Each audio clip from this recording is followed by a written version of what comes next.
Welcome back. This is your Feel Good Breakfast Show Expresso, only on SABC3. It's all about gardening right here on your Feel Good Breakfast Show this morning. And you know what? Gone are the days where you need a massive expanse of lawn to have a beautiful garden. Now you can have beautiful greenery, even if you do live in a townhouse. And we're going to get some great tips and tricks, and also talking about trends, gardening trends for 2016. We have South Africa's leading horticulturalist with us this morning, Caroline McGowan, to give us those very helpful hints and tips. Caroline, thank you for joining us this morning. Thank you. Lovely to have you. Well, talk us through some of the trends for 2016 when it comes to your garden. We don't necessarily have to have the big gardens outside, but how can we bring this back home? We're talking this year about colour in the garden, monochromatic colour, more one-colour gardens, so a simple white garden with highlights of apricot or magentas, also plain blue gardens. Also structures in the gardens, backdrops of black or dramatic blues, which highlight the leaves of your plants. They're a great dramatic backdrop for them. And then we're talking about bringing vegetables into the home more, in planters, microgreens on the windowsills, stuff like that. So get working on those veggie gardens. Absolutely. Now, like I mentioned, we don't need big spaces anymore to have a nice little garden going at your spot.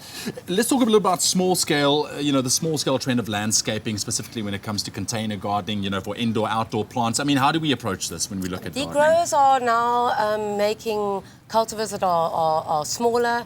So we're talking about bringing your vegetables in the small cultivars, small vegetables, little tomatoes, on the windowsills, in planters, mixed planting, bringing them in, moving them out, and that's the way to go.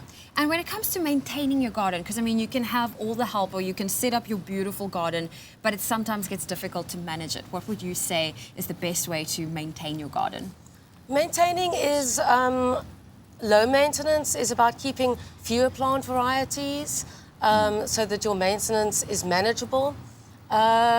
Also, low water, obviously water-wise, it's on the tip of our tongue at the moment, water-wise gardening. That's the thing, this eco-savvy kind of trend. Yes, so how that's easy right. is it to kind of incorporate that trend into your home and your existing garden, maybe with the knowledge of having a drought in South Africa, where you need to kind of be conscious as to what you are planting? I think plant choice is very important, using indigenous, preferably endemic plants, and succulents. Going with succulents, plants that don't need too much maintenance, possibly, like I said, fewer varieties, one colour.